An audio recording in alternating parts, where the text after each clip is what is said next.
Cosmos.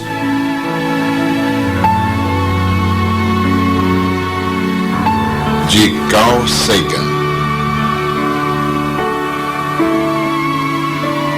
Uma viagem pessoal. Distribuição Sinapse. A harmonia dos mundos.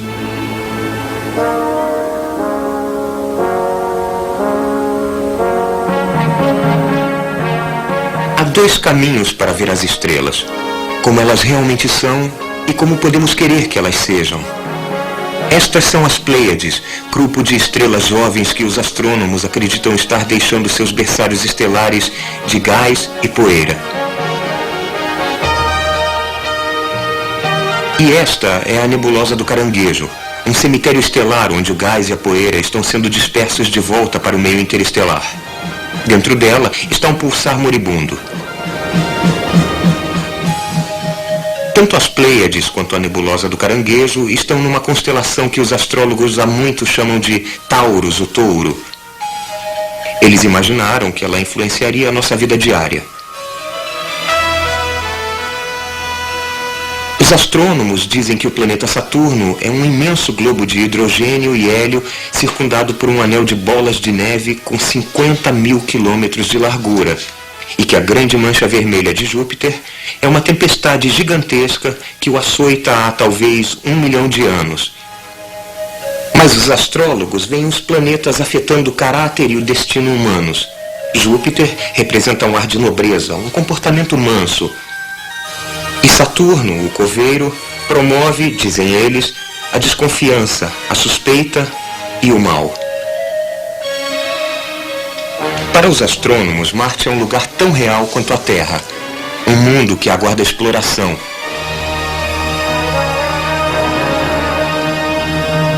Mas os astrólogos veem Marte como um guerreiro, um instigador de discórdias, violência e destruição.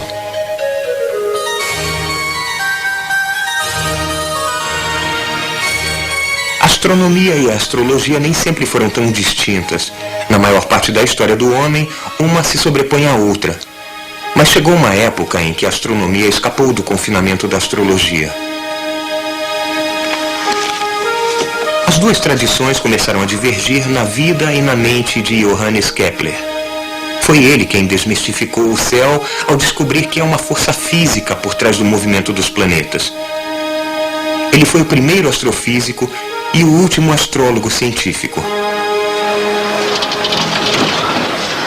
As bases intelectuais da astrologia foram varridas há 300 anos e, mesmo assim, a astrologia ainda é levada a sério por um grande número de pessoas.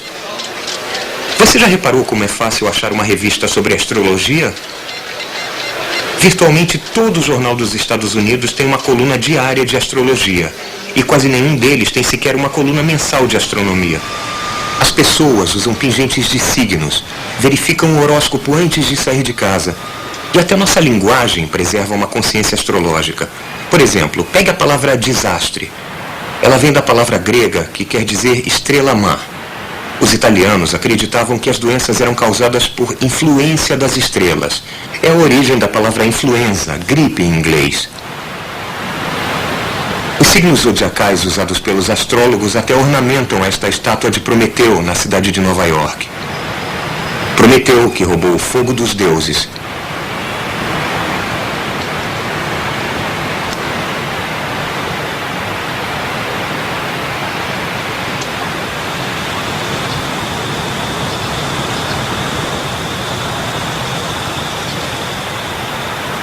Mas que negócio todo é esse de astrologia?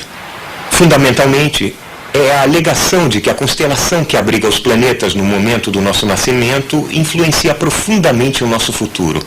Há poucos milhares de anos, desenvolveu-se a ideia de que o movimento dos planetas determinava o destino dos reis, dinastias, impérios.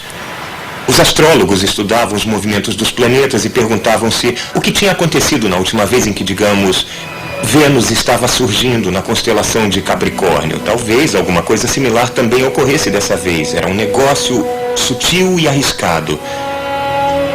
Os astrólogos eram empregados apenas pelo Estado. Em muitos países, tornava-se uma ofensa capital alguém que não o astrólogo oficial ler os presságios dos céus. Por quê? Porque um bom meio de derrubar um regime era predizer sua queda. Os astrólogos da corte chinesa que fizeram predições imprecisas foram executados. Outros simplesmente remendaram os registros para que depois estivessem em perfeita conformidade com os fatos. A astrologia desenvolveu-se para uma disciplina estranha, uma mistura de observações cuidadosas, matemática e manutenção de registros com um pensamento indistinto e uma fraude devotada. Porém, a astrologia sobreviveu e vicejou. Por quê? Porque ela parece dar um significado cósmico à rotina de nossas vidas diárias. Ela alega satisfazer nosso desejo de nos sentirmos pessoalmente ligados ao universo. A astrologia sugere um fatalismo perigoso. Se nossas vidas são controladas por um conjunto de sinais de trânsito no céu, por que tentar mudar alguma coisa?